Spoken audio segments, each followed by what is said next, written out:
You've just pushed back from the gate. The engines are running, and then a loud clunk from somewhere beneath the floor. Your stomach drops. What was that? A mechanical failure? Something breaking loose? It was the landing gear door closing. Completely normal. Happens on every single flight. If you've ever felt a spike of panic at an unexpected sound on a plane, this video is for you. In the next 10 minutes, I'm going to walk you through the 7 airplane sounds that frighten nervous flyers the most, and explain exactly what your aircraft is doing at each one. By the end, you won't just feel better. You'll know. Here's something worth understanding before we begin. A modern commercial aircraft is one of the most complex machines ever built. At any point during your flight, dozens of mechanical systems are actively operating. Hydraulics, pressurisation, flight controls, fuel management, and more. Sounds are not warnings. They are the aircraft working. The mistake nervous flyers make is treating silence as safety and sound as danger. The opposite is closer to the truth. A working aircraft is a noisy aircraft. What you're hearing is engineering in action. Let's go through each one. Sound number 1. About 30 seconds after takeoff, you feel the wheels leave the runway. Then, thud. A deep mechanical clunk from below. Sometimes there's a whirring sound first, then the thud. This is the landing gear retracting. After takeoff, the pilots retract the landing gear to reduce drag and improve fuel efficiency. The gear folds up into the wheel well, a sealed compartment in the belly of the aircraft, and the door closes behind it. That thud you hear is the door sealing shut. This sound is so consistent and reliable that pilots use it as a confirmation. It tells them the gear has stowed correctly. If you didn't hear that clunk, that would be the unusual event. The clunk means everything is working exactly as it should. Next time you hear it, say to yourself, landing gear stowed, normal operation. Sound number 2, or more accurately, the absence of sound. Shortly after takeoff, the engines suddenly get quieter. The roaring thrust that pushed you back in your seat reduces noticeably. For many nervous flyers, this feels like something has gone wrong, like the engines are failing. What's actually happening is a controlled thrust reduction called a power cutback. During takeoff, the engines operate at near maximum thrust, which is loud and intentional. Once the aircraft reaches a safe altitude and airspeed, the pilots reduce engine power to a cruise climb setting. This saves fuel, reduces noise over residential areas near the airport, and is a standard part of every single departure procedure worldwide. It is not the engines struggling. It is the pilots doing exactly what the flight manual requires. You may also notice the nose pitch changes slightly, and the aircraft banks, both normal. The crew is following a departure procedure they've flown hundreds of times. What to say to yourself? Power cutback. Standard departure procedure. Sound number 3. You're about 30 to 45 minutes from landing. The aircraft begins to descend, and then a sustained whirring, sometimes almost like grinding, coming from the wings. The plane shudders slightly.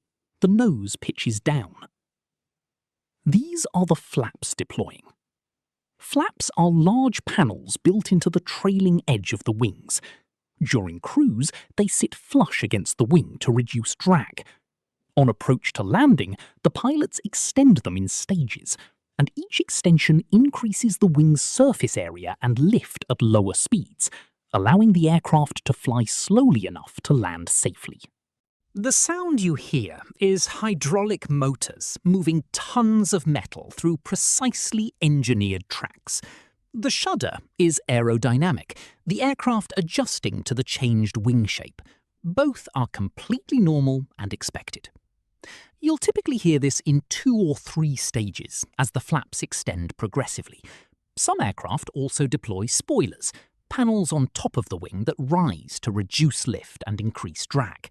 More sounds, more shuddering, all of it deliberate. What to say? Flaps deploying. We're on approach. Sound number 4. You're getting closer to landing, maybe 15 to 20 minutes out. Then another loud clunk, a rumble, and you can feel the drag increase noticeably. The landing gear is deploying. The same gear that retracted after takeoff is now extending back down, and at speed, this is a substantial mechanical event. The gear doors open, the wheels swing down and lock into place, and the doors close again. The entire sequence takes about 8 to 12 seconds and involves hydraulic pressure moving heavy steel components through the airframe. That rumble you feel is aerodynamic. The gear hanging below the aircraft creates significant drag, which is why you'll feel the aircraft decelerate noticeably at the same time. There is also a sound that follows shortly after, a series of clicks and mechanical settling as the gear locks confirm. This is the system verifying the gear is locked down and safe to land on. Those clicks are literally the safety confirmation. What to say?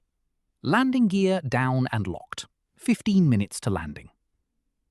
Sound number 5. The plane is in turbulence.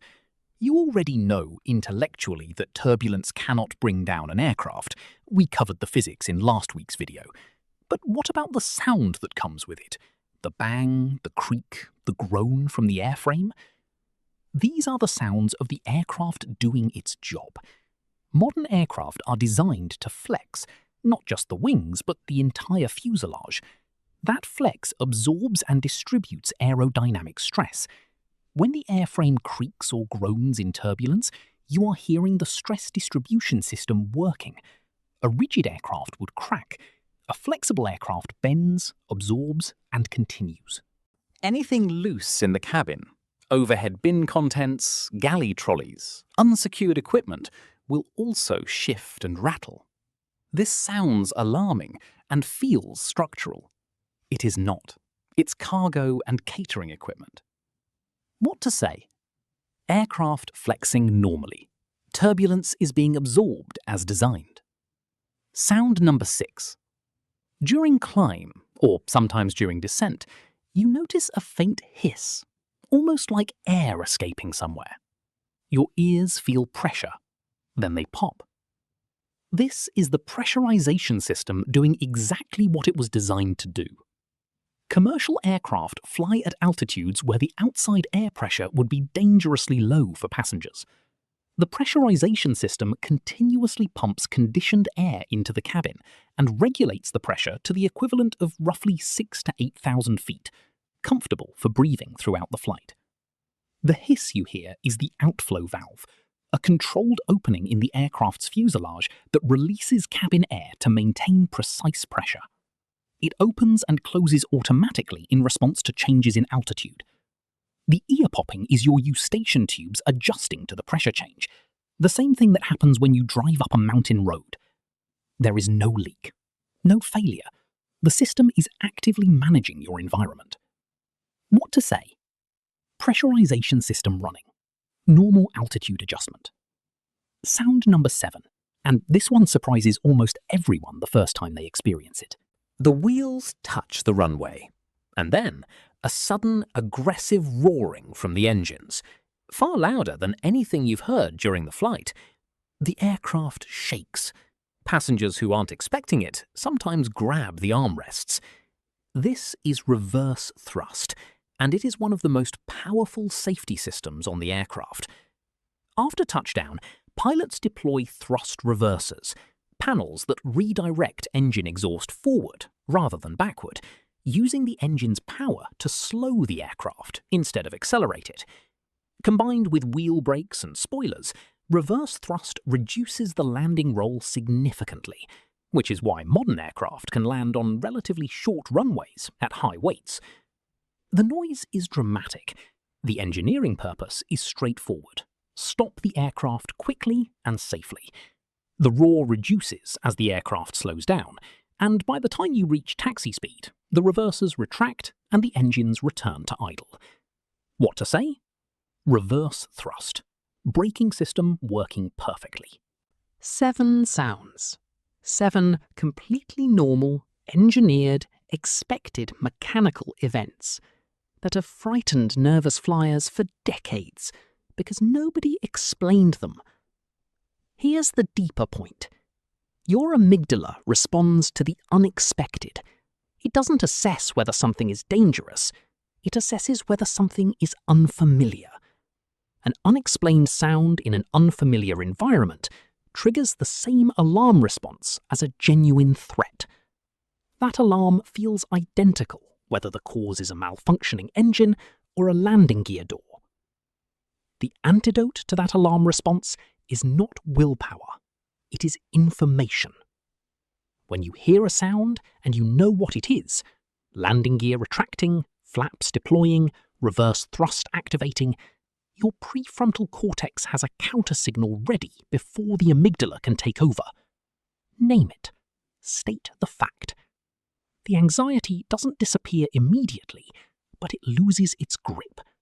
And over repeated flights, the sounds stop triggering the alarm at all. This is how nervous flyers become confident flyers, not by feeling less, but by knowing more.